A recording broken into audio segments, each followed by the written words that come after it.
KBS 열린 토론.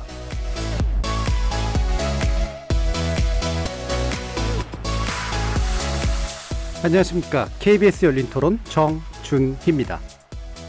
말은 검찰 개혁이었는데 정권에 대한 수사나 이런 것들에 대해서 과도하게 막으려는 조치가 아니었나. 국민의 검찰이 되는 방향으로 개혁을 했으면 좋겠다. 기본적으로 선출되지 않은 권력이니까 무언가에 의해서 모니터링되고 견제돼야 되는 건 당연한 것 같은데 정치 투쟁같이 막 돼버리고 이러다 보니까 참 이게 권력이 너무 집중돼 있거나 생각이 좀 들더라고요. 결국은 어딘가 견제 장치가 있어야 된다. 그게 공수처가 됐든 경찰청에 일부 뭘 주든 어쨌든 간에 검찰이 뭔가 잘못했을 때 그들을 기소할 수 있는 권한이 누구도 없잖아요. 그 자체가 더 심각하다고 봐요. 왜 저렇게 지키려고 하나 싶기도 하고 투명하게 바뀌었으면 좋겠다는 생각은 했었던 것 같아요. 그래도 예전보다는 덜 하겠죠. 정치검찰이라는 게 가장 큰 문제잖아요. 근데 지금 하는 게 정말 정치검찰 아닌가 싶은데 정권 겨냥한 수사를 못하게 하는 거 많이 잘못됐죠. 하여튼 검찰 개혁이라는 게 난 솔직히 잘 뭔지 모르겠지만요. 법대로 하는 게 검찰 개혁 아니에요?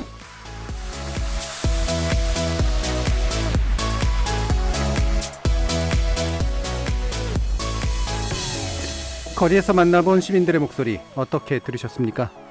오늘 토론 주제는 검찰 고위급 인사 후폭풍, 검찰개혁은 어디로입니다. 법무부는 지난 4일 검찰 고위급 인사를 단행했는데요. 현 정권의 마지막 고위급 검찰 인사이자 김호수 검찰총장 체제의 첫 인사였던 만큼 여러 면에서 관심이 모아졌고, 특히 이성윤 서울중앙지검장의 고검장 승진권을 두고 법조계는 물론 정치권에서도 평가가 엇갈리고 있습니다. 인사책임자인 박범계 법무부 장관은 사적인 부분은 1g도 고려하지 않았다면서 정권 방탄용 인사이자 표적좌천이라는 야권의 비판에 대해서 확실히 선을 그었습니다. 하지만 대검이 법무부 직제 개편안이 검찰의 중립성을 훼손할 수 있다며 공식적으로 반대 입장을 표명하면서 법무부와 검찰 간 갈등 구도가 재현되지 않을까 우려되기도 합니다. 오늘 KBS 열린 토론에서는 네 분의 관련 전문가들과 함께 검찰 고위급 인사 및 직제 개편안 쟁점들 짚어보면서 사법개혁에 관련된 남은 과제들에 대해서도 논의해보는 시간 갖도록 하겠습니다. KBS 열린 토론은 여러분이 주인공입니다. 문자로 참여하실 분은 샵9730으로 의견 남겨주십시오. 단문은 50원, 장문은 100원의 정보 용료가 붙습니다. KBS 모바일 콩, 트위터 계정 KBS 오픈, 그리고 유튜브를 통해서도 무료로 참여하실 수 있습니다. 시민 논객 여러분의 뜨거운 참여 기다리겠습니다. KBS 열린 토론 지금부터 출발합니다. 살아있습니다. 토론이 살아있습니다. 살아있는 토론, KBS 열린 토론. 토론은 라디오가 진짜입니다. 진짜 토론, KBS 열린 토론.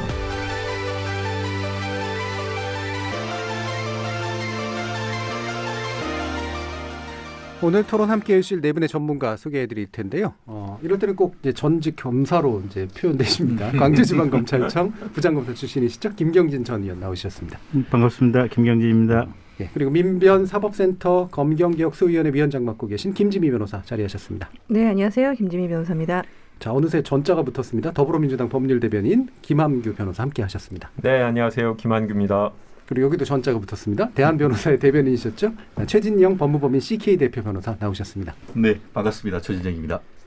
자, 지난 4일 이제 법무부가 검찰 고위급 인사 단행했는데요. 아무래도 가장 큰 관심은 이제 이성윤 중앙지검장이 어떻게 될 것인가였는데 서울고검장 승진했죠. 이 부분에 대한 총평 한번 들어보겠습니다. 물론 이제 검찰 인사 총평으로 해주셔도 괜찮고요. 먼저 김경진 의원님부터. 그러니까 그 역대 어느 정권을 안 가리고 사실은 이제 검찰이라고 하는 것이 권력의 핵심이다 보니까 이 검찰을 장악하고자 하는 시도들이 계속해서 있었는데, 그리고 실제로 이제 장악을 했죠, 인사를 통해서. 근데 문재인 정부는 처음에 이제 집권을 하는 초기에서 자기들은 그렇게 하지 않을 것처럼 얘기를 했는데, 예. 실은 중간에 하는 짓을 보면 과거에 보수 쪽의 정권이 잡았을 때보다도 훨씬 더 어떻게 보면 좀 더 집요한 패턴으로 검찰을 장악하려고 하는 것이 아닌가. 예. 그리고 검찰 내부의 검사들에게 확실히 지금 민주당 정권에 줄을 서라고 하는 시그널을 계속해서 던지는 것이 아닌가. 예. 그게 이번 인사로 또 한 번 나타났다 이렇게 보고 있고요.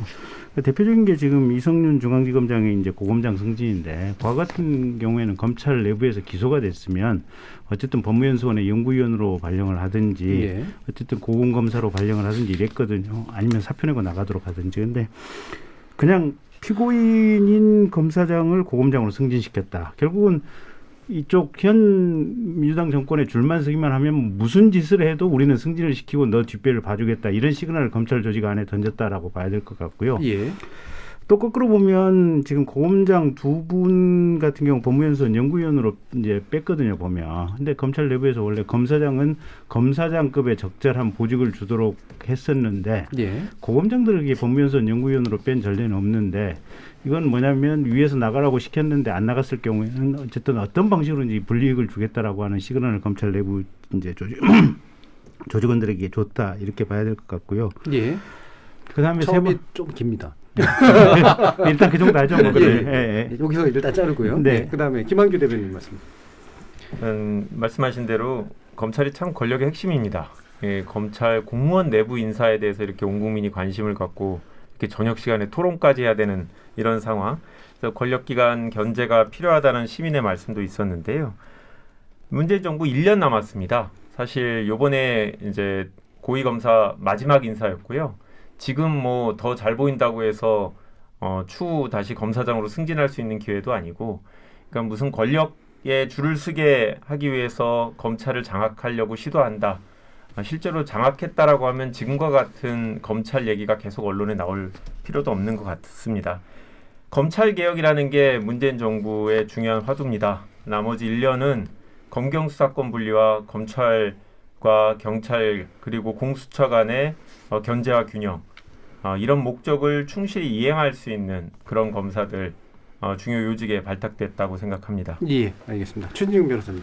네, 검찰 장악에 쐐기를 박았다, 이렇게 평가를 하고 싶고요.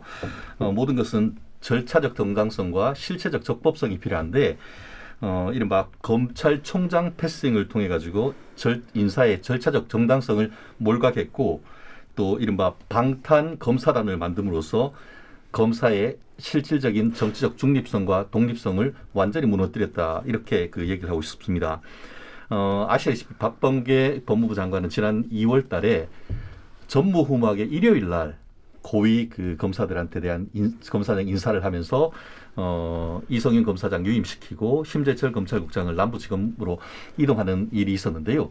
그에 못지않게 이번 같은 경우에는 김오수 검찰총장의 국회 청문회가 통과되기도 전에 박범계 법무장관이 인사위원회를 소집해서 실질적인 인사를 다 해버리는 겁니다. 그렇다고 하는 것은 그럼 한마디로 이게 뭐죠?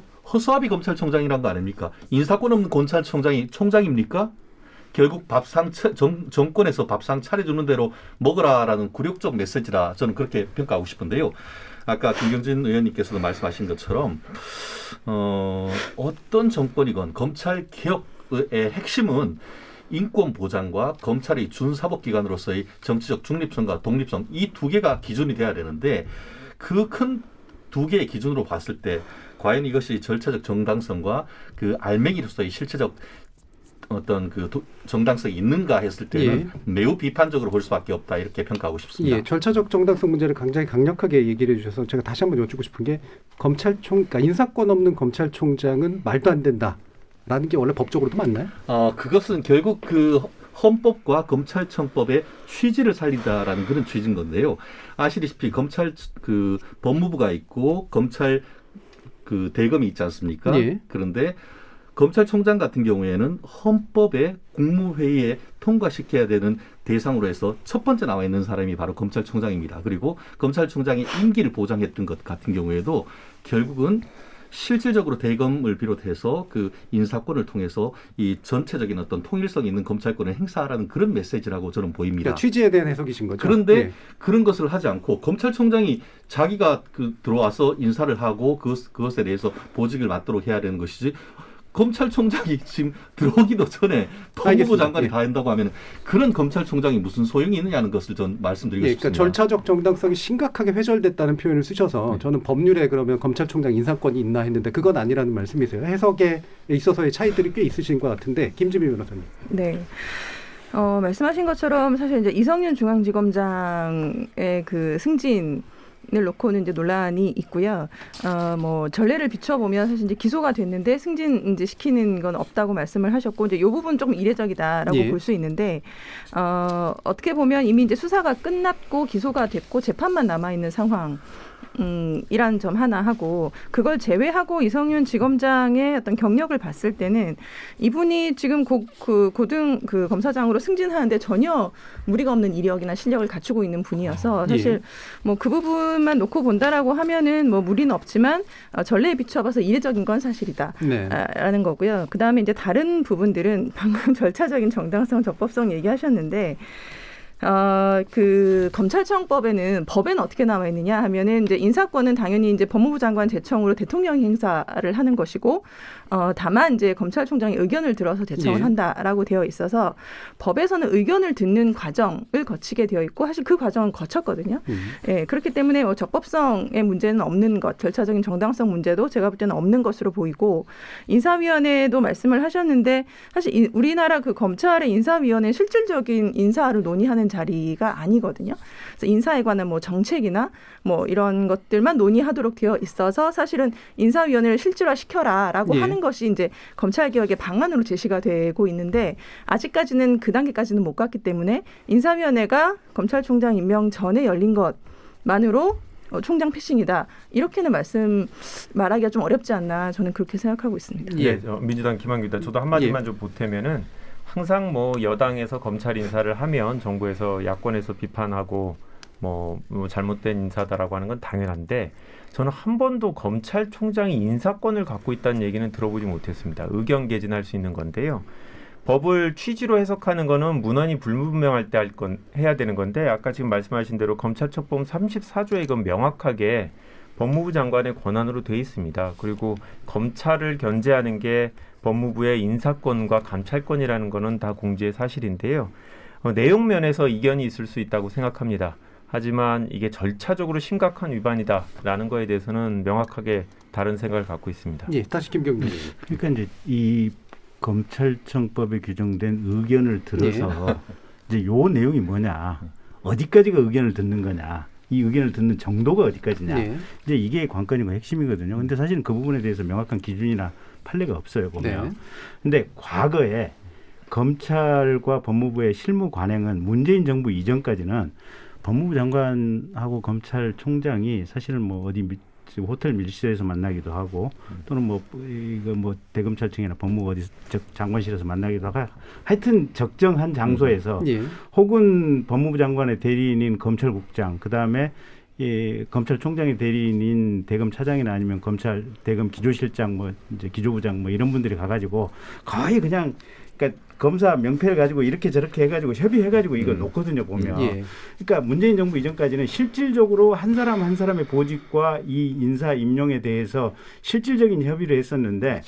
문재인 정부 초기까지만 해도 지난번에 윤석열 총장 그때 청문회에서 나와서 얘기한 걸 보면 서울중앙지검장이던 윤석열의 의견까지 청취를 한 것 보면 초창기까지는 의견을 좀 들었던 것 같아요. 근데 그게 윤 총장하고 이제 좀 이 문재인 정부하고 불편해지면서 의견을 들여서가 그냥 의견을 들으면 되지. 니들 구체적인 협의를 할 필요한다고 하는 문맥 해석이 어딨냐 이래가지고 처벌했거든요. 그러니까 과거 검찰이 생기고 나서 한 60년간 쭉 해오던 것이 지금 문재인 정부 한 3년차 때 한 2년차, 3년차 요 시점부터 없어졌어요. 그래서 이 부분이 앞으로 사실은 좀 더 규정상 명확해질 필요성이 있지 않나 싶은데 어쨌든 최근에 요번 인사는 사실은 사실관계를 모르겠어요. 김호수 총장 얘기를 얼마만큼 들었는지 구체적인 사실관계는 나도 모르겠는데 어쨌든 분명한 것은 최근에는 과거하고는 완전히 다르게 했다.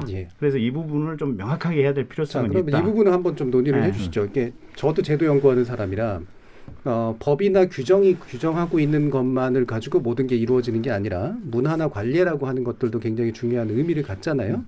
근데 이제 또 검찰 개혁이라든가 하는 얘기를 할 때 관례를 존중하는 게 검찰 개혁에 있어서는 확실히 또 맞느냐 그렇지 않느냐, 기존의 관례가 올바랐냐 그렇지 않느냐의 문제도 또한 낮잖아요.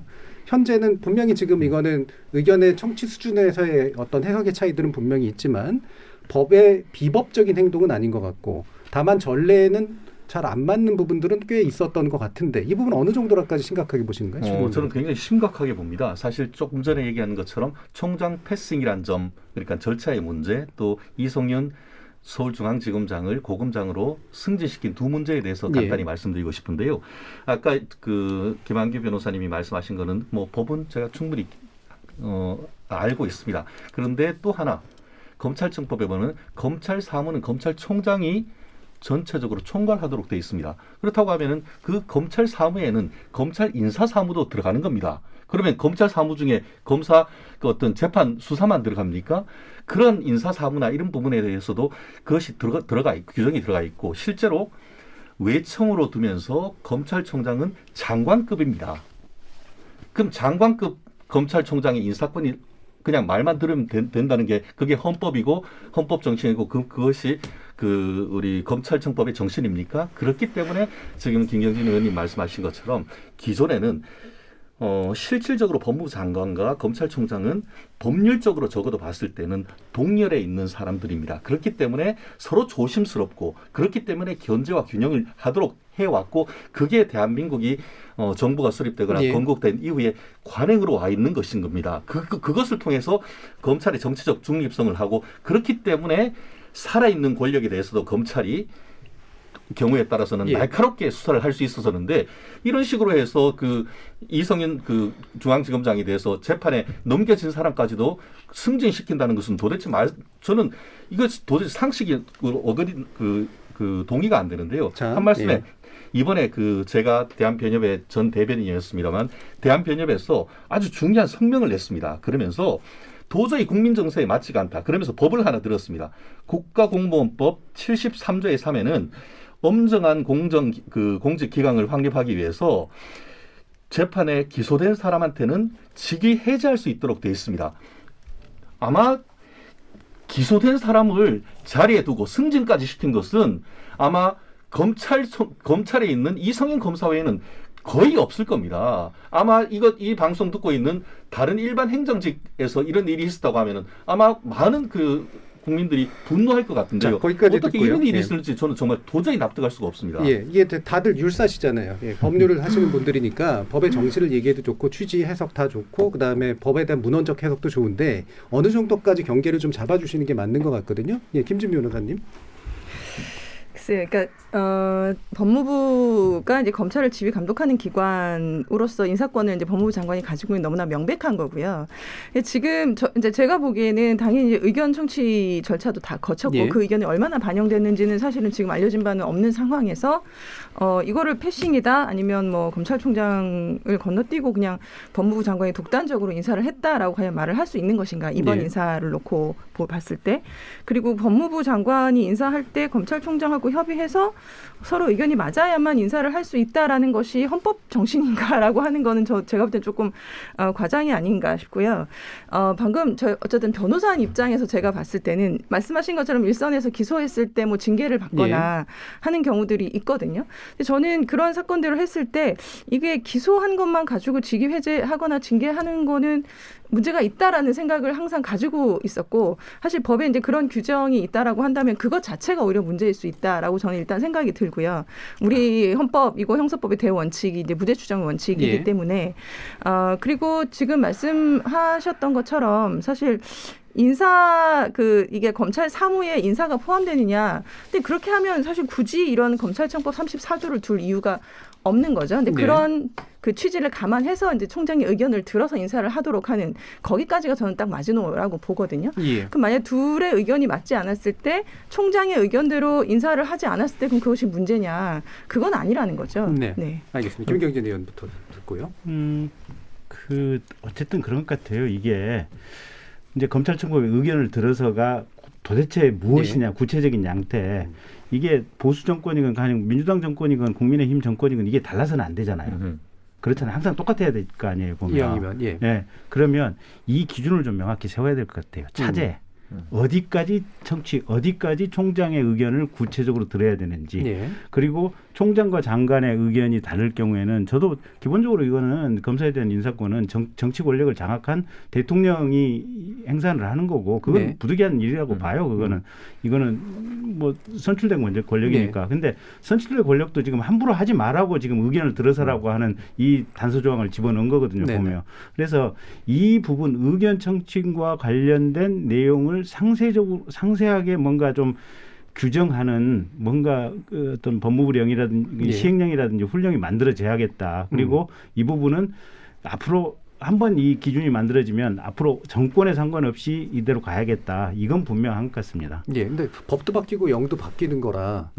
아니 근데 최소한 지금 의견을 들어서는 수십 년째 똑같아요. 예. 그러니까 의견을 들어서라고는 법 자체는 지금 수십 년째 똑같고 문재인 정부 들어와서도 그 법 조항이 바뀐 적은 없어요. 예. 근데 다만 의견을 듣는 내용이 옛날 정권 특히 문재인 정권 초반까지만 해도 구체적으로 다 들었어요. 예. 근데 문재인 정부 한 2.5년 차부터는 니들 검찰 싸가지 없으니까 그냥 우리 마음대로 할 거야. 그냥 듣는 신용만 할 거야. 지금 이렇게 간 거거든요. 예. 그러면 도대체 어디까지가 의견을 들어서의 제대로 된 모습이냐. 이건 구체적으로 구체할 필요 있다. 예, 규정으로 정립해 놓아야 될 필요성은 분명히 있는 것 그래야지 같아요. 구속력을 어느 정도는 마련할 필요가 있다. 예. 예. 김한균 대표님. 이론적으로는 맞는 내용인데요. 현실적으로 저는 불가능하다고 생각하고 정권이 바뀌어서 설사 야당이 이제 검찰 인사를 하게 되더라도 저는 그거는 보수 야당의 권한이라고 생각합니다. 이 의견을 듣고 인사를 해야지만 법무부가 권력기관인 검찰에 대한 견제를 할 수 있다고 생각하고요. 예전에 법무부 장관하고 검찰총장이 호텔 밀실이건 어디든 얘기할 수 있었던 건 검찰 선배이기 때문이죠. 되게 편한 사람이고 누가 누군지 서로 다 아는 사람이기 때문에 쉽게 그 자리에서 협의가 됐을 텐데요. 지금은 법무부 장관이 검찰 출신이 아니기 때문에 그 자리에서 한 명 한 명의 인사 기록을 보지 않고 협의할 수가 없는 상황이고 저는 그게 옛날 문민통제처럼 검찰도 비검찰 출신이 검찰 권력기관을 통제하게 해야 된다라는 문재인 정부의 방침이라고 생각합니다. 그다음에 저도 검찰 사무에 대해서 궁금해갖고 오기 전에 검찰청 사무기구에 관한 규정을 봤는데 안타깝게도 검사에 대한 인사 규정은 없었습니다. 저도 혹시 모르는 게 있어서 찾아보려고 했는데 그건 전혀 좀 다르다고 생각하고요. 변협에서 성명한 것도 봤는데 저도 변호사의 한 명으로서 상당히 부적절한 성명이라고 정치적인 성명이라고 생각합니다.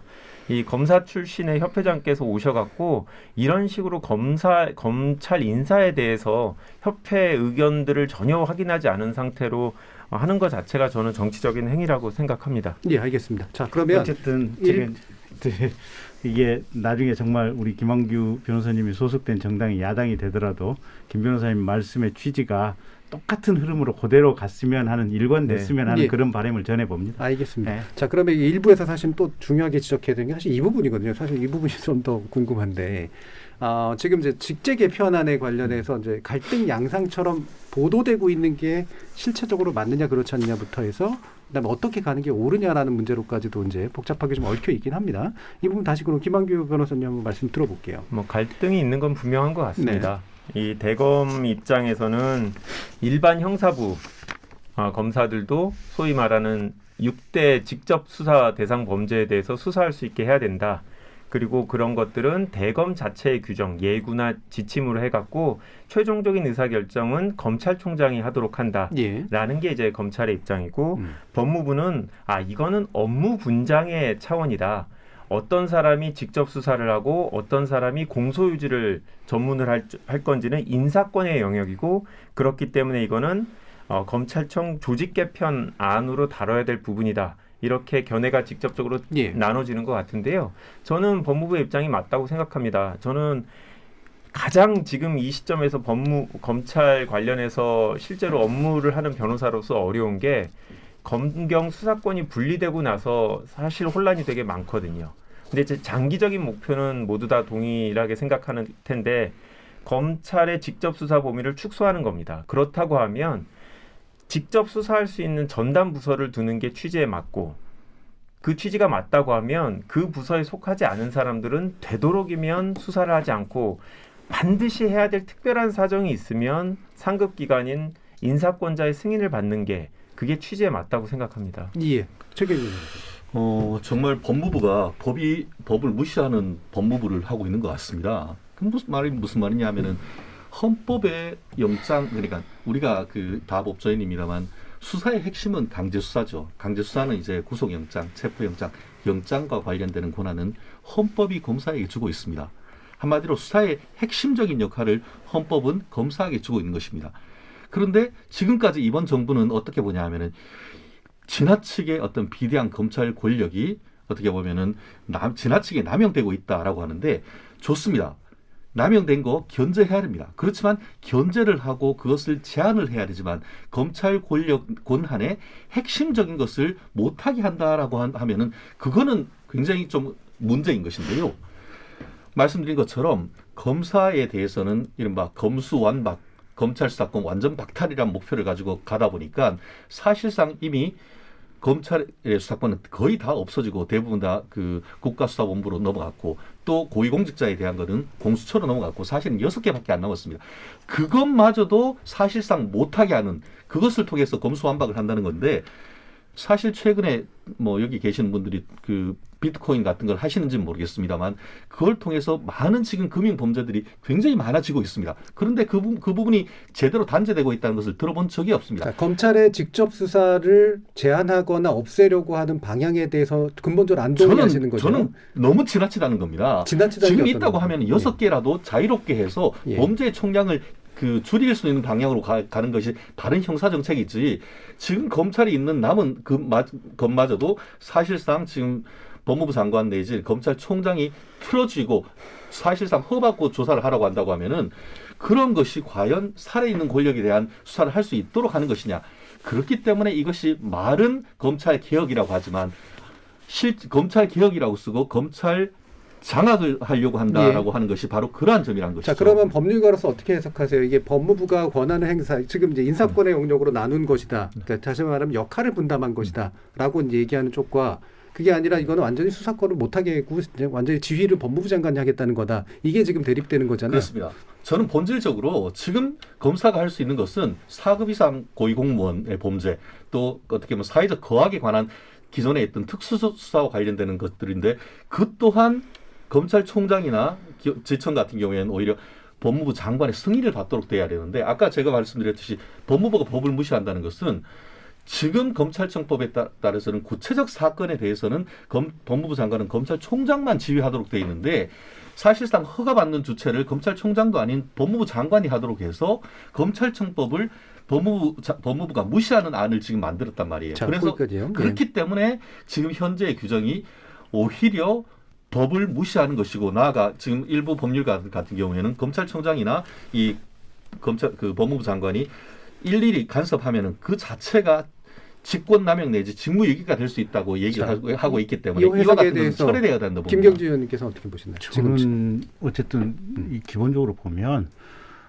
검사 수사를 총장의 승인을 받고 하라라고 하는 것은 과잉이긴 하지만 문제는 있지만 합법이긴 해요. 그런 훈령이 내려간다면. 근데 검사가 인지하거나 검사 수사를 하는데 법무부 장관의 승인을 받고 하라고 하는 조항은 이건 위법적인 조항이에요. 그래서 만약에 이 위법적인 조항이 규정으로 만들어지고 그 규정에 따라서 구체적으로 법무부 장관에게 승인 요청이 올라갔는데 불승인을 했다.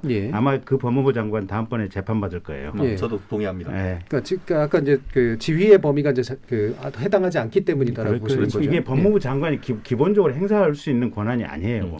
김지미 변호사님은 어떻게 돼요?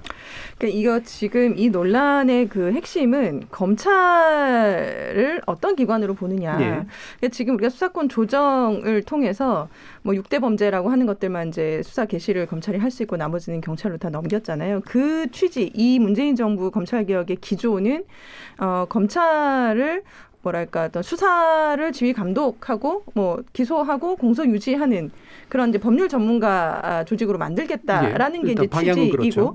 수사는 그래서 이제 수사 전문 기관인 경찰로 이제 넘기겠다라는 게 이제 취지예요. 그런데 지금 대검에서 나오고 있는 반발도 그렇고 보면 검찰은 수사기관이다라는 전제에 있거든요. 검찰은 수사기관인데 왜 수사를 못하게 해? 이제 이런 그 바탕 하에서 지금 이렇게 반발이 나오는 것 같은데 거기서부터 이제 생각이 달라지니까 사실은 계속해서 달라지는 얘기들이 나올 수밖에 없는 것인데 지금 수사권 조정이 된 마당이고 아까 6개밖에 안 남았다라고 하시는데 저는 6개나 남았다라고 생각하거든요. 사실은. 근데 그게 이제 개수로 우리가 따질 수 없는 것이 6개라고는 하지만 거기에 뭐 경제범죄 들어가고 부패범죄 들어가고 공직자범죄 들어가고 사실 그런 범위들이 우리 법에서 부패범죄라고 해서 뭐라고 한다라고 하는 게 없어요, 사실은. 그래서 뭐가 부패범죄냐, 경제범죄는 뭐가 경제범죄냐, 우리 그 형사사건에서 가장 많은 사기 횡령도 다 경제범죄라고 할 수 있거든요.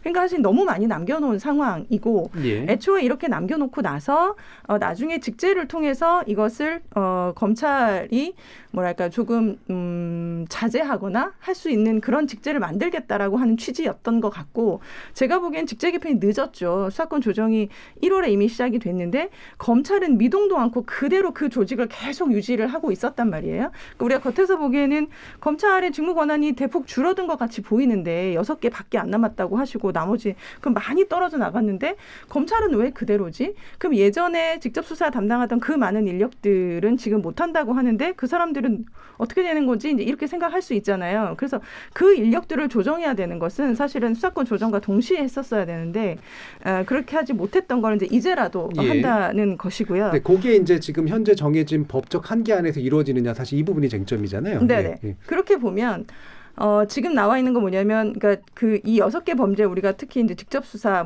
영역이라고 하는 이 부분을 취지는 반부패 수사부가 있는 데서는 반부패 수사부에서 해라라는 거. 근데 지금 반부패 수사부 자체 직접 수사 부서를 계속 축소해 왔어요. 그러니까 검찰의 수사 역량을 계속 좀 줄이는 방향으로 검찰 개혁 일환으로 계속 그렇게 해 왔었고 반부패 수사부가 많이 줄었거든요. 그래서 지금 이제 서울 중앙하고 대구 광주 정도밖에는 없고 다른 데는 직접 수사를 할 수 있는 아예 부서가 없는 상황입니다.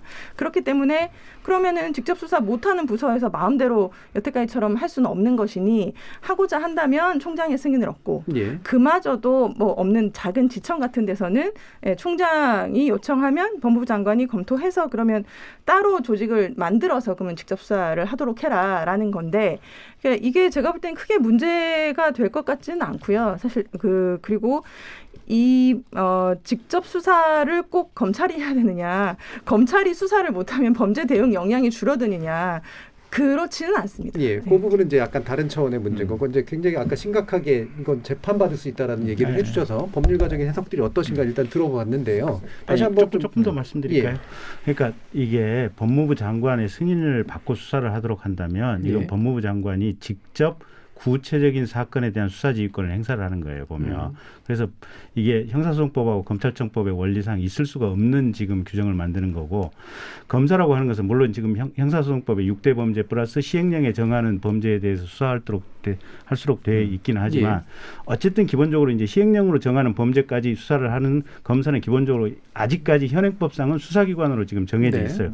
이 수사기관으로서 범죄 수사를 하려고 하는데 아까 말하는 법무부 장관은 일반적인 수사지 말고 구체적인 사건은 총장만 지휘하도록 되어 있죠. 법무부 장관이 개별 검사의 수사를 직접적으로 승인을 한다고 하는 것은 총장하고 상관없이 직접적인 어떤 수사 지휘를 한다는 것이어서 이거에 법에 정하는 불법을 하는 거예요. 그 부분을 이제 다시 한번 구체적으로 강조해 주셨는데 김한길 대표님. 검찰청 조직 개편안을 직접 보지 않은 상태에서 저희가 이제 얘기를 하고 있는 건데요. 법무부 장관이 개별 검사한테 이 사건을 하라 마라 지시한다라는 게 조직 개편안의 취지는 아닙니다. 그런 경우에는 법무부 장관은 검찰총장한테 이거는 반부패부에서 수사하는 게 적절하다. 반부패 부서가 속해 있는 지검들이 있으니까 이쪽으로 넘겨라. 이런 식으로 법무부 장관이 검찰총장한테 지시를 하기 때문에 그런 문제는 없다고 생각하고요. 이건 사건이 이런 것 같습니다. 우리 감찰부서가 있는데 감찰부서에 있는 검사가 나 인권부서의 담당 업무를 내가 하겠다. 이렇게 하는 거하고 동일한 거라고 보는데요. 이게 어떤 사건이 있었냐면 채널A 사건 때 감찰방해. 이게 윤석열 전 총장의 경우 법원에 있어서도 감찰방해 징계 사유는 일부 소명이 되었다라고 얘기를 했었는데 그게 원래 감찰부서가 하는 게 적절하다고 법무부가 본 사건을 검찰총장이 인권부서에 넘겨서 처리한 겁니다. 이거는 사실 원래 정해진 법무부 장관이 이거는 감찰 사건이고 감찰 사건은 이러한 검사가 하는 게 전문성이 있고 적절하다고 판단해서 인사권을 행사한 건데 그거를 우회한 거라고 보고요. 마찬가지입니다.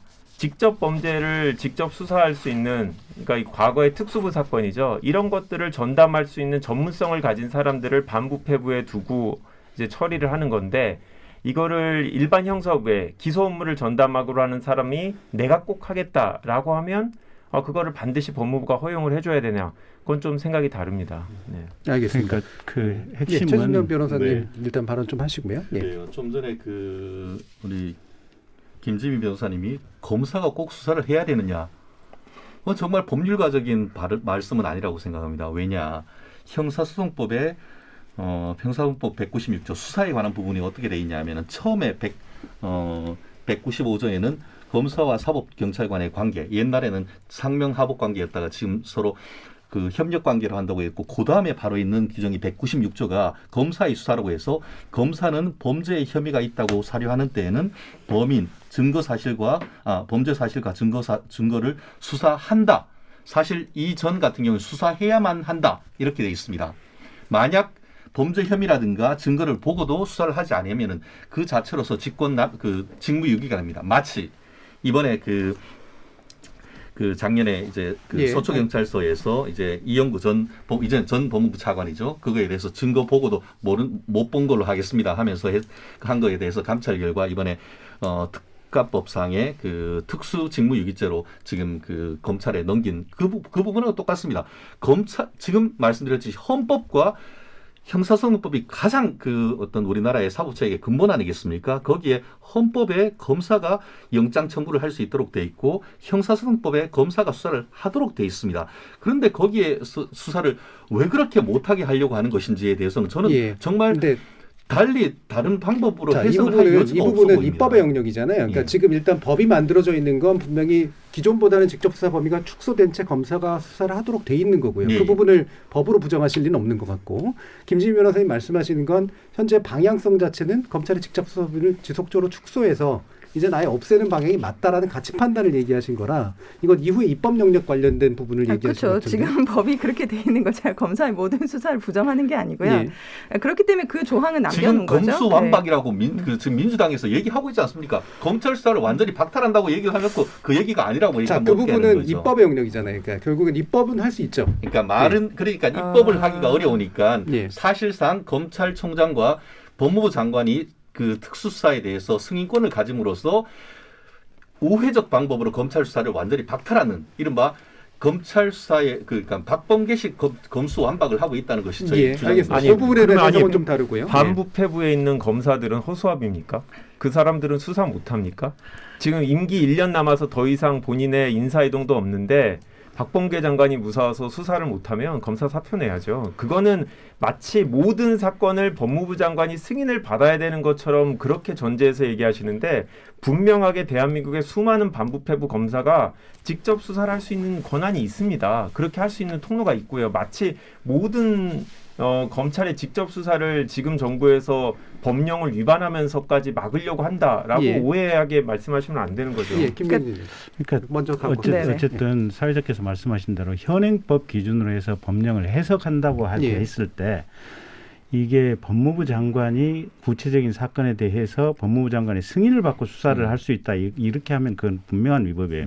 검찰총장의 승인을 받고 수사를 해야 된다라고 하는 것은 바람직하지 않지만 그것까지는 합법이라고 봐요. 그런데 법무부 장관이 구체적인 사건 수사에 대해서 승인권을 행사한다고 하는 것은 결국은 정치인들이 개별적인 사건에 대해서 수사해라 마라를 결정하는 거하고 똑같기 때문에 이건 불법의 정도가 좀 심각하다 이렇게 보고 있고요. 직접 개편하는 내용이 그게 아니라는 게 일단 김한규 대변인 그러니까 이제 직제 개편을 어떻게 하든 그러니까 김한규 변호사님 말씀대로 직제 개편을 뭐 형사부를 어떻게 하든 그건 상관이 없어요. 근데 직제 개편을 하는 것은 장관 권한이니까 오케이. 근데 사건에 있어서 법무부 장관 승인받고 해라. 이건 절대 안 된다. 그 부분은 그건고. 그다음에 문재인 정부 들어와가지고 특히 이제 조국 사건 수사 이후에 문 정부가 얼마나 악랄하게 검찰 수사를 못하게 하냐면 추미애 장관 시절에 지금 전국의 반부패 수사부를 가령 부산지검의 반부패 수사부를 없애버렸어요. 그리고 대구로 통합했어요. 그다음에 광주, 전주 같은 경우는 광주는 남겨놓고 전주는 없앴을 거예요. 그러니까 전국의 반부패 수사부가 지금 5개인가 7개인가 지금 저도 정확한 숫자는 기억이 안 나는데 대부분 다 없애버렸어요. 없애버리고 그리고 그 반부패 수사부에서도 옛날에는 검사들이 어떤 사건을 인지 수사를 하려고 하면 그냥 검사가 알아서 했으면 됐어요. 그러니까 검사장이나 지청장한테 저 이런 사건 첩보가 들어왔는데 인지 수사 시작하겠습니다. 하면 그래 잘해봐. 옛날에는 그랬거든요. 검사장이나 뭐 수사비 필요 없냐 뭐 대충 이런 반응이었고. 근데 지금은 정보가 들어오면 반부패 수사부에서 인지 수사를 하려면 검찰총장에게까지 보고를 해야 돼요. 그래서 대검 반부패 수사부장이 일단 그걸 인지를 해서 총장 승인을 받고 야 그러면 수사 시작해. 지금 이렇게 돼 있거든요. 근데 어떤 위험이 있냐면 반부패 수사부장이나 검찰총장이 정권에 어떻게 보면 너무 친화적인 사람이 있다 이러면 수사 시작 단계부터 이미 정권과 관련된 사람한테 그 수사 정보가 넘어갈 수 있는 거예요. 보면. 예, 거기까지 듣고요. 예, 김지미 변호사님. 그러니까 이게 직제 개편안 말씀하신 것처럼 김학의 변호사님 말씀하신 것처럼 저희가 직제 개편안을 보지 않고 이제 그 기사로 나온 것만 보고 얘기를 해서 아마 조금 오해가 있는 것 같은데 제가 이해하는 직제 개편안은 뭐냐면 말씀드린 것처럼 직제 개편의 필요성 충분히 있고요. 그러니까 그 반부패 수사부, 이른바 직접 수사를 할 수 있는 부서가 있어요. 그래서 직접 수사를 하겠다라고 했을 때 이게 지금 법에는 이렇게 직접 수사가 제한돼 있는데 예전처럼 직접 수사를 마구 할 수도 있는 상황이 있을 수도 있으니 총장이 들여다봐라라는 거고 사실 총장은 지금도 구체적인 사건 수사 지휘 다 하고 있기 때문에 그리고 이거는 구체적인 사건의 수사 지휘도 아니거든요. 사실은. 그래서 어느 부서에서 이 수사를 할 것인가를 결정하기 거기 때문에 그래서 이 부분 뭐 총장이 그 승인하는 거에 대해서 사실 저는 아무런 문제가 없다라고 생각하고 그럼 법무부 장관이 하는 거는 문제가 있느냐? 법무부 장관이 직접 수사를 하라 하지 마라가 아니고요.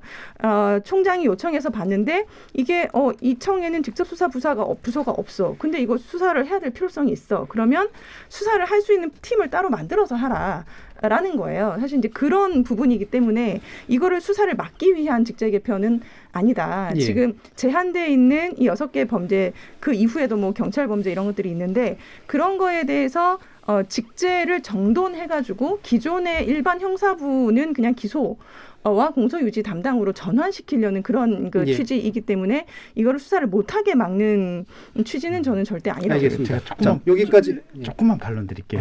반론은 사실관계면 반론을 제가 받고요. 아니면 일부 정리하고 일단 들어보시고 결정하세요.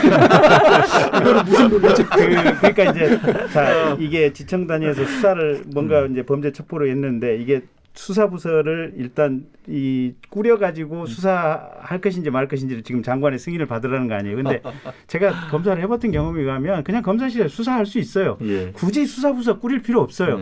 그 조금 지청에도 수사관들 많이 있고 검사들 적어도 5명 이상씩은 있어요. 그래서 별도의 수사부서를 꾸려서 장관의 승인을 받고 수사를 하라는 것 그 자체가 실은 기존에 이미 검사실에서 그냥 이렇게 수사를 해왔었고 할 수 있는 상태인데 별도의 수사를 하는 것을 부서를 만들고 거기에 관련해서 승인을 받으라고 하는 것이 일종의 법무부 장관이 수사를 하지 못하도록 하는 간접적인 잠탈 방식의 어떻게 보면 검찰에 대한 통제다 이렇게 볼 수밖에 없는 거예요. 그거는 이제 해석이고 다만 지휘권을 어떻게 쓰느냐의 문제는 또 법적인 문제는 좀 다르게 지금 얘기가 되는 것 같고요. 근데 법적인 문제가 섞여 있는 거예요. 그게. 알겠습니다. 자 일단 1부 순서는 이 정도로 좀 마무리해야 될 것 같은데요. 2부에서 좀 더 구체적인 쟁점에 관련해서 구체적인 쟁점이라기보다는 검경수사권 조정 등을 포함한 어떻게 하면 검찰 개혁의 적정한 이제 궤도 위에서 마무리가 좀 가능하냐라는 부분에 대한 논의를 해보도록 하겠습니다. 여러분께서는 KBS 열린 토론과 함께하고 계십니다. 토론이 세상을 바꿀 수는 없습니다. 하지만 토론 없이 바꿀 수 있는 세상은 어디에도 없습니다.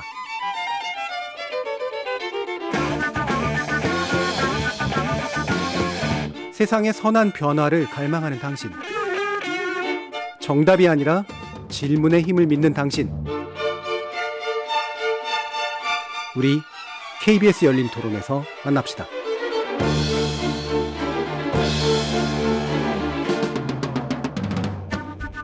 KBS 열린 토론 검찰 고위급 인사와 검찰개혁 진로 문제를 놓고 최진영 변호사, 그다음에 더불어민주당 법률대변인 김만규 변호사, 그리고 민범 사법센터 검경개혁 소위원회 위원장 김지미 변호사, 그리고 부장검사 출신이신 김경진 전 의원, 이렇게 네 분의 전문가와 함께 하고 있습니다. 이게 좀 큰 이야기를 먼저 할지 작은 이야기를 먼저 할지를 좀 고민하고 있는데 시간이 많지는 않아서요. 일단 쟁점으로 얘기가 일부에서 마쳤기 때문에 쟁점으로 그럼 뒤집은 쟁점, 이번에는 공수처가 이제 문제 제기하고 있는 검찰에 대해서 이 부분을 가지고 한번 좀 짚어보죠. 그러니까 이첩 문제잖아요. 사건 이첩 관련해서 공수처가 지금 갈등 상태에 있고요. 대검은 비공개 예규를 만들었다고 하는데, 뭐 저는 내용 못 봤습니다. 근데 이것이 이제 공수처법과 충돌한다라고 하는 이제 그런 주장을 공수처 측에서 지금 얘기하고 있는 부분이죠. 여기에 대해서 어떤 생각을 가지고 계신지 일단 들어보겠습니다. 이 부분 최진영 변호사님부터 들어보죠. 그렇습니다. 참 하늘에서 갑자기 공수처가 뚝 떨어진 다음에 모든 것이 혼돈입니다. 그 공수처 같은 경우에는 제가 얼마 전에 글을 쓰기 위해서 홈페이지를 가봤더니만 아직까지 대변인 모집하는 그 구인 광고를 올려놨더라고요. 지금 공수처가 발을 뗀 지가 언젠데 아직까지 인적 구성조차도 지금 그 구성하지 못하고, 이제 또 최근에 들어서 이제 1호 사건 하면서도 또 그 부분에 대해서 이제 또 논란이 있는데요.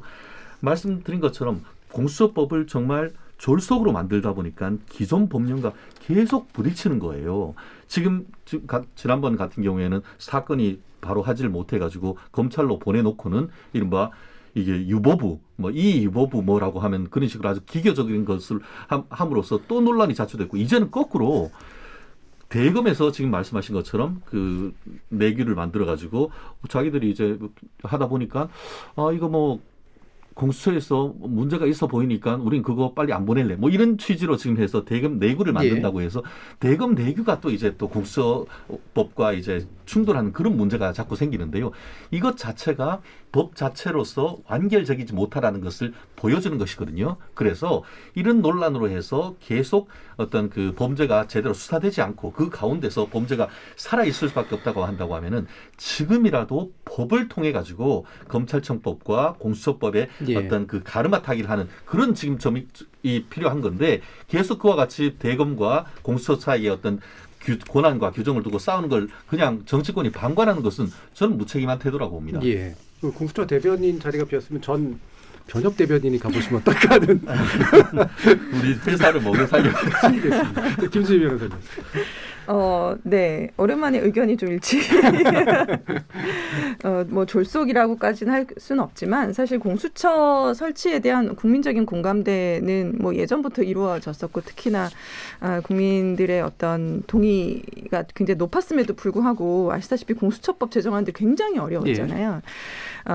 뭐 그래서인지 어쩐지는 모르겠지만 사실은 이제 지나고 공수처가 출범을 하고 실제 운용을 하고 보니 미처 발견하지 못했던 지점들이 있는 거는 사실입니다. 이제 그것들이 대검과의 어떤 관계나 업무 조정 영역이 특히나 지금 두드러지고 있는데, 그렇죠. 저는 이제 법의 어떤 불비, 뭐 미비한 점도 원인이 되지만 또 하나는 어떻게 이렇게 대검이 사사건건 이렇게까지 할 수 있을까 싶을 정도이긴 하거든요. 법의 그러니까, 불비를 활용하는 측면도 있겠네요, 그러면. 네, 아주 잘 활용을 하고 네. 있는 것으로 보이고, 지금 말씀하셨던 이 비공개 예규 같은 경우는 이게 뭐 그 공수처 법에는 뭐라고 돼 있냐면, 다른 수사기관이 이제 공수처 그 영역에 속하는 범죄 혐의 발견하면 공수처에 이첩해야 되거든요. 그건 이제 당연한 거죠. 공수처 관할이기 때문에 관할로 보내야 되는 건데, 지금 대검에서 만든 비공개 예규에서는 우리가 한번 수사해보고 혐의가 있으면 보내겠다라는 거예요. 그러니까 수사를 공수처가 하도록 하는 게 법의 취지인데 우리가 먼저 수사해보고 뭐 우리가 뭐 보낼만 하면 보내겠다, 이제 이런 거거든요. 사실 이거는 정면으로 법을 위배하는 거죠. 근데 이런 예규를 이제 비공개로 만들어놔서 사실은 만든지도 모르고, 이게 2월달에 만들어졌다는데 모르고 있다가 지금 언론 보도로 알게 된 거잖아요. 검찰은 지금 확인해줄 수 없다는 게 공식 입장이죠. 네. 근데 이제 이게 언론 보도로 이제 내용들이 좀 나오기는 했었고요. 이렇게 보면 그러니까 검찰은 공수처가 제 기능을 하도록 사실은 도와줘야 되는 입장이죠. 왜냐하면 공수처는 신생 조직이고, 여러모로 이제 김호수 총장도 그런 얘기를 하셨던 것 같은데, 사실 이제 검찰에 비해서는 너무나 초라한 조직을 가지고 있는 건 사실이거든요. 네, 그렇기 때문에 사실 대검의 협조, 이제 검찰의 협조가 필수적인데 지금 사사건건 다 발목을 잡고 있단 말이에요.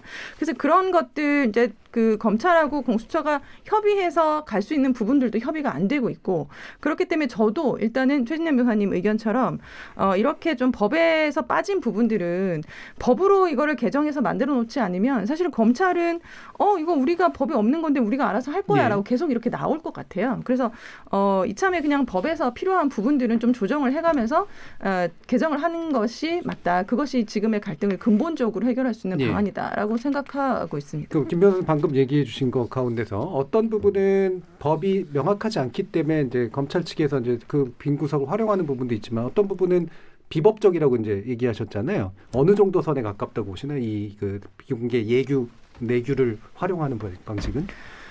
그러니까 지금 공수처가 원래 조직이 지금 검사가 25명이잖아요. 검찰은 2,000명이 넘는 이제 사실 비교가 불가능한 조직이죠. 근데도 25명을 다 못 뽑고 지금 13명만 뽑고. 근데 사건은 사실 뭐 고소 고발부터 해가지고 뭐 여러 가지 사건들이 굉장히 많이 들어오고 있는데 공수처가 처리를 못하는 게 사실입니다. 그런 상황에서는 당연히 이제 수사를 경찰이나 검찰의 협조를 요청할 수밖에 없는 것이고. 근데 법의 취지는 특히나 그 공수처가 기소를 담당하도록 한 범죄가 있잖아요. 판사, 검사, 경무관급 이상 경찰관에 대해서는 특별히 이거는 공수처가 기소를 하라라고 하는 거기 때문에 법은 애매하게 규정이 되어 있지만 수사를 요청했으면 수사가 끝나고 기소할 수 있도록 공수처에 보내는 게 저는 법의 취지라고 생각하거든요.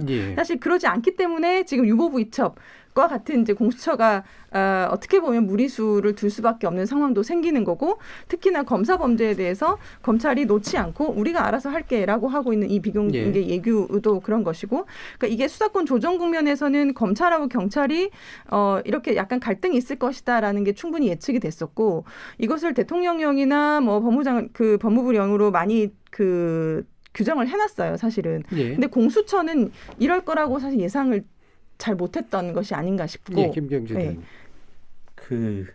일단 법을 개정해서 부족한 부분, 불명확한 부분을 메꿔야 된다. 적어도 100% 동감한 당연한 얘기고요. 그럼 현행법 기준으로 봤을 때 해석상 어떤 거냐? 지금 현행법은 검사에 대한 범죄를 발견하면 검찰이든 경찰이든 이게 공수처로 무조건 이첩하도록 돼 있지 않습니까?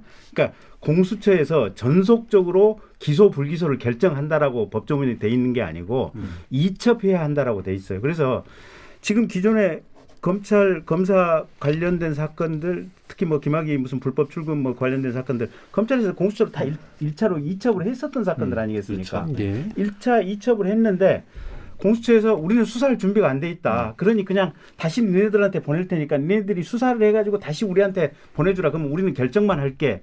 지금 요 얘기거든요.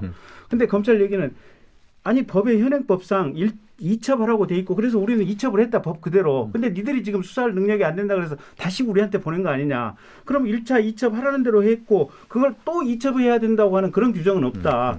그러면 공수처가 지금 현행 공수처법상 검사에 대한 이 수사 기소 여부 그다음에 불기소 결정 여부가 공수처의 전속적인 권한이라고 법문에 명확하게 안 돼 있으니 1차 법에 정해진 대로 했다가 다시 돌아온 것은 우리가 결정할 수 있는 것이 아니냐. 이게 지금 대검찰청의 입장에 보면 그럼 어느 입장이 맞느냐. 저도 잘 모르겠어요. 저도 잘 모르겠고 그건 이제 법 해석을 통해서 지금 명확히 돼야 되고 최근에 어쨌든 검찰에서 일부 검사들 기소했지 않습니까? 그래서 그 피고인이 된 검사들 같은 경우 지금 이 기소 권한이 없는 검사가 기소를 했으니까 공소 자체가 무효라고 지금 법원에다 주장을 하고 있고 법원에서 판결이 나면은 그 부분이 명확히 가르마가 타지겠죠. 명확히 가르마가 타질 텐데 어쨌든 제가 볼 때는 공수처가 이게 자기들이 능력도 없는 상태에서 아니 가령 봐요. 이쪽에서 수사한 사람이 머릿속에 그리는 거 하고 그다음에 수사가 끝나고 나서 받은 사람이 머릿속에 생각하는 결론하고 다르면 어떡할 거예요.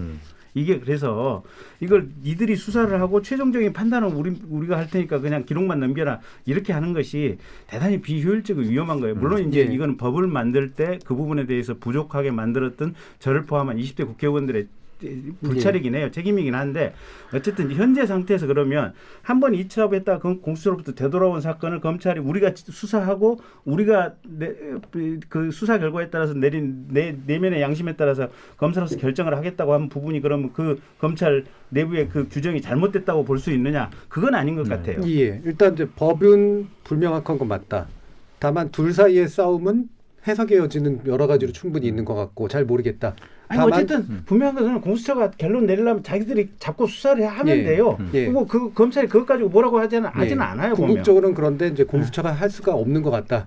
이렇게까지 얘기를 해주셨는데 몸집이 있으신데 막 왔다 갔다가 여러 번 됐습니다. 이첩이 몇 번 됐는지 잘 모르겠는데 액션이 굉장히 커졌어요. 김한규 대변인 말씀 듣죠. 네, 김경진 변호사님께서 아주 잘 이해할 수 있게 시각적으로 설명을 해주셨는데 검찰도 예를 들어서 중요한 참고인이 서울중앙지검 사건의 참고인이 제주도에 있다. 그러면 기록을 제주도에 보내서 제주지검에 있는 분이 참고인을 제주도에 소재한 참고인을 조사해갖고 기록을 다시 넘겨주는 경우도 있습니다. 경우에 따라서는 아예 제주지검으로 넘겨서 하는 게 적절할 경우에는 그렇게 부탁을 하는 경우도 있고요. 이 공수처하고 검찰의 관계도 그렇게 생각할 수 있다라고 생각하고요. 저는 이 법의 취지, 저는 이게 그렇게 논란의 소지가 있는 조항이라고 생각하지 않았는데 수사처에 입첩해야 된다. 그러면은 종국적으로 수사처가 최종적인 결정을 해야 된다라는 게 취지라고 생각하고 공수처의 존재 이유 자체가 검찰이 자기네 식구들에 대해서 직접적으로 수사하지 않을 우려 때문에 존재하는 목적이 되게 크지 않습니까? 그렇다고 하면 일부 범위를 수사 위탁받아서 했다 할지라도 그건 수사기관 간에 서로 신뢰하고 편의적으로 일부 권한을 부탁한 거지 최종적인 권한은 공수처의 존재 목적을 생각을 하면 공수처가 검찰에 대해서 기소 여부를 결정하는 게 너무나 당연하지 않을까 싶은데 만약에 이 조항 갖고 해석 여지가 있다고 하면 법을 개정하면 좋겠죠. 그런데 공수처법 개정하는 건 정말 지난한 일이 아닌가 싶기 때문에 일단은 공수처가 검사에 대한 수사와 최종적인 기소 여부를 결정할 수 있게 하는 게 맞다고 생각합니다. 근데 문제는 지금 공수처가 그 공수처로 접수된 사건들 있잖아요. 그것도 상당 정도는 지금 검찰로 그냥 다시 넘기면서 이거 우리 아예 관여 안 할 테니까 니들이 수사하고 니들이 알아서 결정해 지금 이래버리고 있는 상황들이거든요. 보면. 그러니까 이게 사건을 그런 식으로 지금 이렇게 선별해서 하는 건 잘못된 거고 차라리 검찰, 경찰, 법원에 대해서는 모든 수사부터 결정까지 그냥 공수처가 알아서 전속적으로 하겠다. 차라리 이렇게 가는 게 맞아요. 보면. 제가 이 부분과 관련해 가지고는 저도 법률가이기 때문에 법 해석을 한번 해보겠는데요.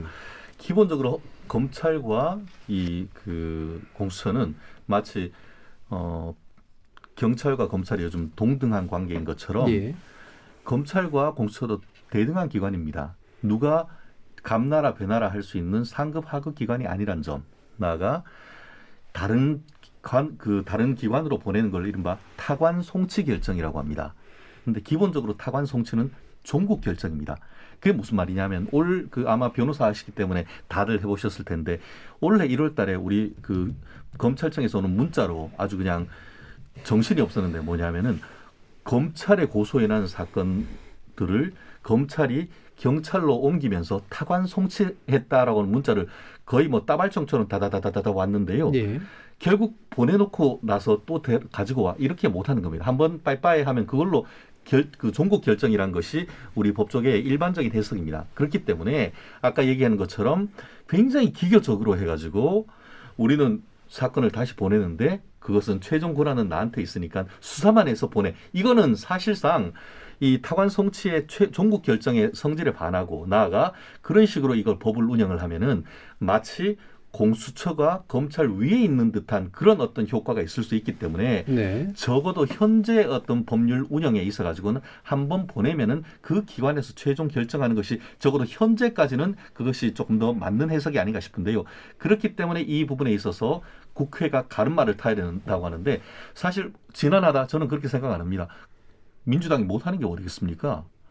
패스트트랙 통해 가지고 이걸 다 해놓고 법 제정까지 해놓고 법 개정하는 걸 못한다. 저는 그거는 그렇기 때문에 민주당이 현재로서는 무책임하라는 그 어떤 비난을 받는 것이 바로 그 부분이라고 생각합니다. 전반부는 굉장히 법률적이셨는데 후반부 갑자기 정치적이 있어가지고 그러니까 법 개정을 왜 빨리 안 했냐고요. 그러니까 이 부분에 관련해서 뭐 견해는 다를 수 있는데 아까 예를 든 거는 저는 좀 달리 생각하는데 그거는 검찰의 직접 수사 범위가 줄어들었기 때문에 6대 범죄가 아닌 것들은 더 이상 수사를 할 수가 없어서 경찰한테 넘긴 거죠. 그래서 그 사안하고 지금 공수처하고 검찰 간의 뭐 사건 기록이 왔다 갔다 하는 거하고는 좀 다르지 않나 생각합니다. 김지 변호사님 혹시? 계속 말씀드리지만 이거를 그냥 그 공수처가 기소할 수 있는 범죄를 전속적으로 한 글자만 넣었으면 사실은 문제될 게 없는 건데 근데 그게 빠져 있으면서 이제 이 해석이 다양하게 나오거든요. 그런데 처음에 아시겠지만 처음에 공수처가 뭐 법무검찰 개혁이도 그렇고 공수처에 대해서 그 권고를 내릴 때는 공수처의 수사 대상 범죄는 다 기소할 수 있는 거였거든요. 근데 이게 이제 정치권에서 타협을 거치면서 기소할 수 있는 범위가 줄어들었잖아요. 그러면 줄어든데도 불구하고 왜 이 경찰 검찰 판사는 왜 남겼느냐? 그럼 이거는 말씀하신 것처럼 이게 뭐 검찰이 그동안 사실은 뭐 제대로 하지 못했다는 반성적인 고려도 있었고 제 식구 감싸기 이런 얘기도 있었고 그렇기 때문에 이 부분만큼은 공수처가 최종적으로 결정을 내도록 해야 된다라는 게 법의 취지이죠. 입법 취지이죠. 그렇기 때문에 그런 식으로 해석을 하는 것이 타당하다라는 겁니다. 그러니까 김 변호사님 해석의 취지대로 해서 공수처가 이제 처음부터 수사도 하고 결론도 내리고 모든 사건을 다 맡아서 해야 돼요. 그럼 공수처 검사 한 100명 정도 하면 되죠. 솔직히 근데 제가 현실적인 얘기를 우리 넷은 다 할 거예요. 이게 뭐냐면 요번에 반포에서 친구들끼리 사고 하나 났었잖아요. 얼마만큼 그 음모론과 이상한 얘기들이 많이 돌았지 않습니까? 근데 경찰, 검사, 판사에 대한 고소 고발 진정 사건 중에 98%가 그냥 무혐의예요. 그러니까 그런 식의 음모론에 가정한 사건 접수되는 것이 어마어마하게 많아요. 그러니까 사실은 그냥 경찰하고 법관 빼놓고 검사에 대한 사건만 공수처가 전담으로 한다고 하더라도 사실은 100명 있어도 쉽지가 않을 거예요. 양이 너무 많다. 너무 많아요. 이게 그게 음모론 때문에 그런 겁니까? 그러니까 그런 종류의 속성 때문에 사건이 무한정 이게 생기는 거예요. 보면 그럼 고소고발이 접수될 가능성이 높은 영역이다라는 말씀이신데. 그렇죠. 실제로 자기 지면은 다 고소고발합니다. 그렇기 때문에 과연 정말 그 공수처를 만들려고 했는 그 문재인 대통령의 진정성이나 이런 부분에 대해서는 저도 일정 부분 공감을 합니다. 그렇지만 그것이 현실성이 있느냐는 거예요. 지금 우리가 법조인으로서 얘기를 하지만 지금 달랑 지청 단위 되는 보다 작은 걸 만들어 놓고 전국에 있는 판검사 사건하고 고위공직자 사건 다 하라고 하면은 하겠습니까? 지금 벌써 공수처에 들어왔는 사건만 해도 몇천 건이 된다고 하는데 이제 1호, 2호 사건 하고 있으면서 진도도 안 나가는 게 그게 진짜 냉혹한 현실이거든요. 공수처 쪽에서 인원 좀 늘려달라고 하는 소리를 국회에 많이 하고 있다고 들었는데 오늘 거의 여야가 합의가 된 것 같습니다. 아니 그러니까 차라리 검찰을 그냥 공수처로 이름을 바꾸면 돼요. 아니 이게 무슨 얘기를 드리려고 하냐면 실은 밖에서는 이상론자에 의해서 검찰 수사에 이러이러한 문제점이 있으니 공수처라고 하는 어떻게 보면 견제하는 수사 기능을만 근데 제가 검사를 해봤던 사람의 변명일지는 모르겠지만 지금까지 수사 체제나 시스템들이 검사들이 월요일 아침 7시에 출근해가지고 토요일 저녁 12시까지 야근하면서 어떻게 보면 인력 분배라든지 업무 효율에 최적화가 된 상태라서 다들 과로 상태로 경찰도 과로 상태, 검사도 과로 상태, 판사도 과로 상태로 이 많은 사건을 처리해 왔던 게 있어요 보면. 근데 그 와중 속에서 보면 물론 이제 돈 받아먹는 놈도 있고 뭐 직권 남용하는 놈도 있고 여러 가지 나쁜 놈들도 있고 또는 머리가 나빠서 사건의 증거를 제대로 못 보는 놈도 있고 또 그냥 정말 능력 부족으로 네글리전스한 케이스도 있고 여러 가지 문제점들이 있지만 대체로 평균적으로 보면 이 많은 사건을 가장 효율적으로 처리해 왔던 것이 기존의 시스템이에요. 그런데 기존의 시스템이 문제가 많다고 너무 이걸 과장된 시각으로 본 나머지 근본적인 체제를 이게 이제 다 흔들었는데 체제를 흔들고 나니까 사실은 이게 수사라든지 이런 흐름들이 다들 이게 제대로 정비가 안 되고 그냥 뚝뚝 끊어져 나간 거예요. 그래서 이 새로운 체제가 만들어지려면 제가 보기에는 앞으로 한 20년 이상 혼란을 겪어야 돼요. 이게 이 아마추어 민주당 정부가 도대체 지들이 무슨 짓을 하는지 모르고 이걸 그냥 뚝뚝뚝뚝 분질러 버린 거예요 보면. 저희 실무가들은 정말 답답한데 고소고발해도 사건 진행이 안 됩니다 지금. 갑자기 뒤에 가서 하소연과 이렇게 감성들이 이렇게 좀 난무하고 있는데 김한길 대변인. 그러니까 저도 올해 법조 경력이 20년 차인데요. 익숙하죠. 기존의 검찰, 법원, 변호사 이렇게 3륜으로 돌아가는 게 익숙하죠. 공수처가 생겨서 불편할 수도 있고 검경 수사권 분리가 돼갖고 경찰이 직접 수사를 해서 불편한 거 있습니다. 당연히 기존 법조인들은 불편할 텐데요. 보다 나은 사법 체계라고 생각해서 공수처가 여야 합의로 만들어졌다라고 하면 아마 당분간의 불편함은 잊혀지고 새롭게 법조계로 들어오시는 분들은 이게 자연스럽게 익숙하고 이게 이런 식이 이제 더 그게 정답이라고 생각할 텐데 최근에 6대 범죄로 검사의 수사권이 줄어들어서 검사들이 업무가 많이 줄어들었습니다. 당연히 줄어들 수밖에 없겠죠. 하던 것들이 경찰로 많이 갔기 때문에. 그래서 기존 사건들에 조금 더 관심을 갖고 집중력을 갖고 또 업무 시간도 좀 줄어들었다고 합니다. 장기적으로는 이제 검찰의 신규 충원이 줄어들 수밖에 없습니다. 6대 범죄로 줄어들었기 때문에. 그러면 아까 말씀하신 대로 공수처가 인력을 확대해서 정권이 바뀌더라도 그러면 이제 민주당하고 관계가 없는 거 아닙니까? 이러면 너무 바뀌는 걸 전제하고 얘기해서 안 되는데 그와 관계없이 앞으로는 이제 기존의 검찰로 지원했던 신입 법조인들이 공수처로 많이 들어가서 공수처가 좀 그러니까 인력이 보강이 되면 지금 말씀하는 혼란이라는 건 20년까지 가지 않고 저는 2, 3년 내에는 충분히 정리가 될 거라고 생각합니다. 여기서 이제 시간이 다 돼서 잠깐만요. 제가 아까부터 답변. 검찰에 있는 이제 차장이나 부장하는 후배들 만나서 얘기 들어봤더니 이제 김한규 변호사님 말씀대로 최근에 조금 검찰이 조금 업무가 느슨해졌대. 옛날만큼 야근 안 해도 된대요.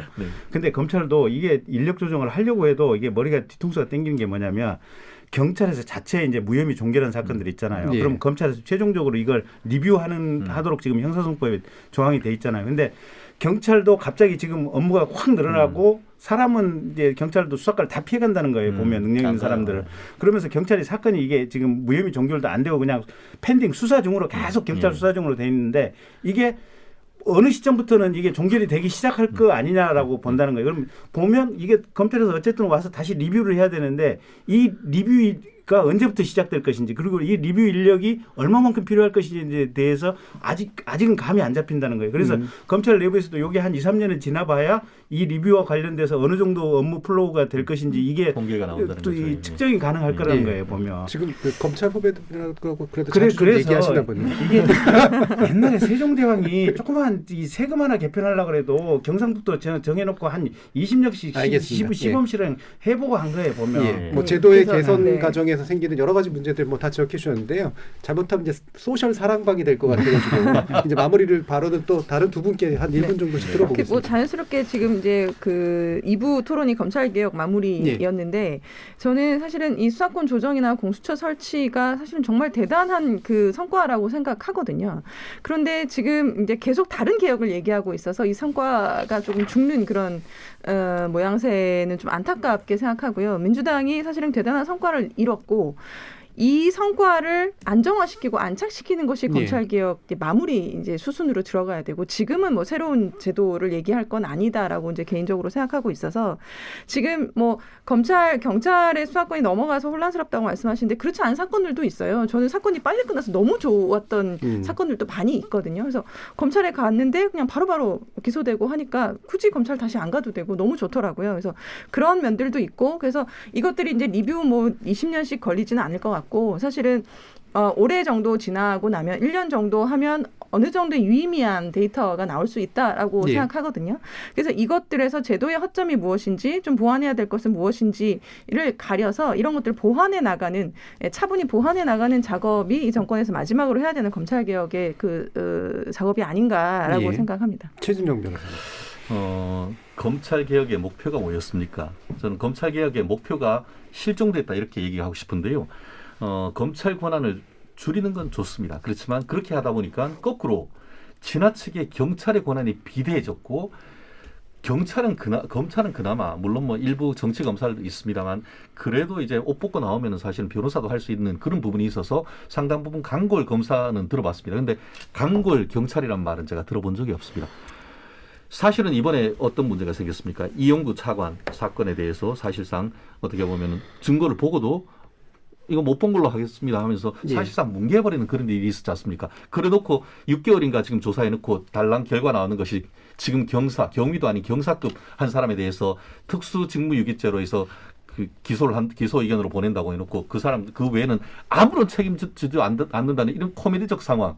이것이 바로 오히려 더 검경 수사권의 어떤 개혁이라고 하지만 오히려 개악이 된 부분이 지금 보이는 것이 아닌가 하는 생각이고요. 예. 나아가 아까 얘기했던 지금 그 공수처 같은 경우에도 물론 저희가 공수처 처음 시작했기 때문에 공수처장님 말씀처럼 국민들의 지지와 성원 조금 봐주는 시간이 민원의 관계가 필요는 합니다. 그렇지만 그 사람들은 프로페셔널이에요. 그런데 지금 그 검사라고 그 뽑아내는 사람들이 다른 특수부 검사한테 지금 그 검찰 수사에 대해서 교육받고 있는 이런 코미디 같은 현실을 도대체 어떻게 누가 책임지란 말이에요. 그 사이에 늘어난 것은 대한민국의 범죄 총량이다. 이런 부분에 대해서 신속한 어떤 프로페셔널리즘으로서의 접근하는 방식이 좀 필요하다고 봅니다. 예. 저 다른 두 분도 간단하게 네, 한번 들어볼까요?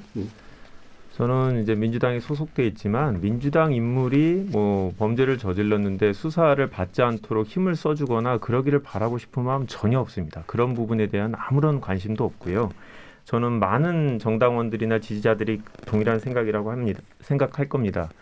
저는 검경 이제 수사권 분리 장기적인 과제인데 이 검찰 개혁의 본 목적이고 이거는 남은 1년 동안 수행할 수 있을지 아니면 21대 국회 남은 3년 동안 할 수 있을지 아니면 보다 장기적인 과제로 할 수 있을지 모르겠습니다. 하지만 우리가 비록 불협화음이 있었지만 공수처법을 만들어서 권력기관을 견제해야겠다라는 부분에 대해서 정치권이 많이 합의를 했고 저는 역사를 진보하는 거고 그 진보의 한가운데 저희가 서 있다고 생각합니다. 성공적인 마무리가 됐으면 좋겠고 민주당에서 정치를 하는 한 사람으로서 저는 검찰이 상당히 두렵습니다. 언제든지 제가 특수수사의 대상이 될 수 있다라는 그런 불안함을 갖고 정치를 하고 있는데요. 이런 불안함을 다른 국민들이 갖지 않도록 권력기관 견제가 영원히 지속적으로 우리가 관심을 갖고 지켜봤으면 좋겠습니다. 예. 김경진 죄진 거 없으면 불안할 거 없고요. 그다음에 죄도 만들기도 하는 부분도 있는 것 같긴 한데 만들면 법원에서 무죄 판결 해줍니다. 뭐 예. 압승영장도 판사가 발부하고요. 예. 구속영장도 판사가 발부하고요. 조국 사모님 1심에서 징역 4년 실형 선고한 것도 판사가 선고했고요. 어쨌든 저는 민주당 정부 들어와서 개혁이라는 이름으로 이렇게 사법제도를 망가뜨리는 것은 처음 봤다. 그리고 정치 권력이 검찰 수사에 대해서 이렇게 개입을 해서 수사를 못하게 하는 것도 처음 봤다. 그래서 다음번에 정권이 바뀌고 나면 또 국회가 바뀌고 나면 되돌릴 것은 되돌리고 또 그다음에 지금 이제 어떻게 보면 변화를 준 부분 중에 긍정적인 부분은 또 찾아서 그냥 거기서 발전시키고 그래야 될 필요성이 있는데 지금 민주당 정부가 했던 것들은 너무 미숙하고 제대로 된 개혁이라고 보기는 어렵다라는 게 제 관점입니다. 알겠습니다. 네, 마무리 발언들도 굉장히 좀 색깔이 다르긴 했습니다만 잘 들었습니다. KBS 열린 토론 그럼 이것으로 모두 오늘 순서 마무리하겠습니다. 오늘 토론 함께해 주신 김경진, 김지미, 김한규, 최진경 변호사님 네 분 모두 수고하셨습니다. 감사합니다. 고맙습니다.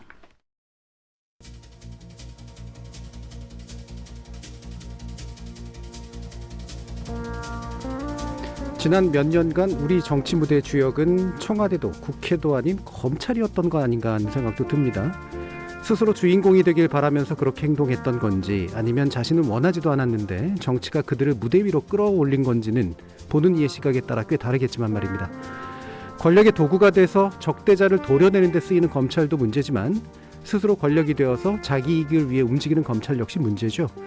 어떤 식으로든 그들이 정치 무대의 주인공 자리에서 벗어나서 개성 있는 조연 역할에 성실히 임할 수 있기를 바라는 마음 청취자들도 별 다르지 않을 거라고 믿습니다. 참여해주신 시민논객 여러분 감사합니다. 지금까지 KBS 열린 토론 정준이었습니다.